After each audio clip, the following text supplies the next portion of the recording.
Bradley, Manchester United 0, Crystal Palace 2. Shocking performance, really, really bad. So many question marks, more questions than answers at the moment.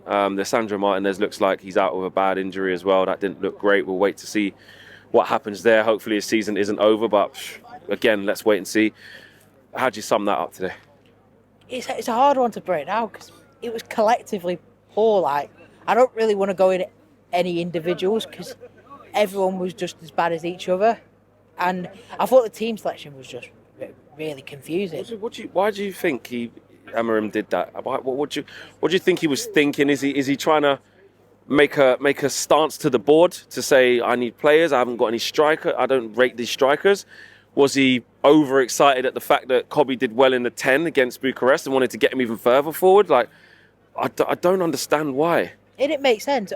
It could have been the first one, but then I think that would be daft and naive because we need results, and he's even talked about it. We need to pick up results, and then also he played well in the 10 on Thursday night. I was actually quite excited to see him in the 10 today. I thought he was going to play in the 10, and I just thought it was a weird one. And then when Højlund came on, he came in the right 10, and I thought that was a bit strange. I didn't understand that decision at all. He's been struggling at number 9, so I don't understand why he would have thought he could have done any better at right 10. And then Xerxes comes on at 1-0 and gives the ball away, leads to a transition. It's then 2-0.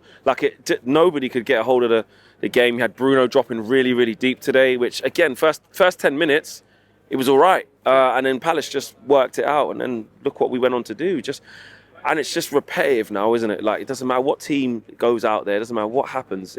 The same end result happens. Like, we're terrible. Away from home, we're actually not been too bad under Ruben Amorim. We've not been that bad, but at home, we've been absolutely awful. Shocking. Yeah, and that's the problem, isn't it? Playing here at home, it's like we freeze, we get nervous, and away from home, okay, there's less pressure, probably built up to take up a bit more pressure, but going forward, again, you've got Mazraoui, right wing, we can't attack. Dalot overcooking passes, again, not attacking. I know Dorgu's here now, we've seen him today. But my God, the team is just terrible, man. Also, a lot of people now, a few people, not looking at Amorim in terms of like, get out or anything like that, but just saying like, well, you've been brought in to make this better. This is awful. 100%. Do you know what? It's a difficult one because you're almost like you want him to play the style of play because that's one thing we questioned with Erik ten Hag, we didn't see a style of play, and which we are seeing now, but we're not getting results. But we weren't getting results for the last 12 years. No, we haven't been. Doesn't matter. Yeah, exactly. It's a difficult one. I think we just need to get to the summer and then go on from there. We haven't done enough in the transfer market for me. Well, actually, that's what I was going to ask you next. There's a day left. I mean, for you, what do we need to do? Do we need to go and get a number 9 now? Do we need to scrap plans for these, like a Tell or a Leon Bailey or a Nkunku? Like, go and find a 9, but it's the last day. Where'd you go from here? Like, it's confusing, but for me, if we bring in a number 9, we don't create. So we could bring in Osimhen or Gyökeres or whoever, but are they going to come in and score 20 goals in this team? I don't think they will. And then because they're going to come at a premium price, I think then fans would get onto them, and then it just goes from bad to worse. But I think Ineos have been pretty poor with the transfer window this time because you don't hire a manager like Ruben Amorim unless you know you're going to bring in 3 or 4 signings because you knew what he was going to do. I mean, when Ten Hag got sacked, I suggested Tuchel as an interim and then hire a manager like Ruben Amorim in the summer. Just to get yourself calm first before you move on to the next. And so is it about just accepting that is what our future is this season because you've brought him in halfway through, the players don't match the system doesn't match the players, the manager doesn't match what those players were bought for, and it's about just trying to get to the summer now to just to get some calm because let's be honest, this is going to continue in terms of in the league. Next two Premier League games, Spurs away and Everton away. Good luck with that. His press conferences are better than the games. Oh yeah.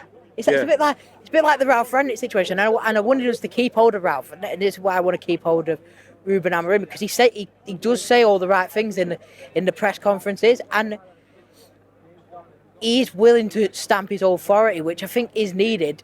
I just think I think we won't get relegated because we've actually not been bad away from home. So I think don't be surprised we lose to Leicester next, and then we go and beat Tottenham and Everton.